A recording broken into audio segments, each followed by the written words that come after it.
ഒരു പ്രാർത്ഥന മനുഷ്യനായിട്ട് ജീവിക്കുവാനായിട്ട് പരിശുദ്ധ പരിമല തിരുമേനിക്ക് സാധിച്ചിരുന്നു.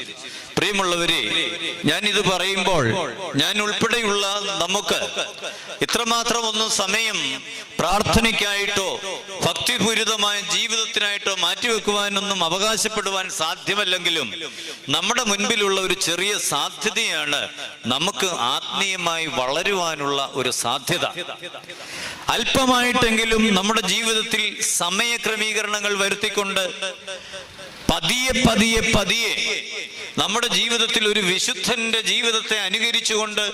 ഒരു വിശുദ്ധനായിട്ട് മാറുവാൻ എനിക്ക് നിങ്ങൾക്കുമുള്ള സാധ്യത ഇന്നും നിലനിൽക്കുന്നു എന്നുള്ളതാണ് ഈ 123ാമത്തെ പെരുന്നാൾ ആചരിക്കുമ്പോഴും ആ പുണ്യപിതാവ് നമ്മുടെ മുൻപിൽ ഒരു മാർഗദർശിയായി നിൽക്കുന്നെങ്കിൽ അതാണ് യേശു ക്രിസ്തു ഇന്നും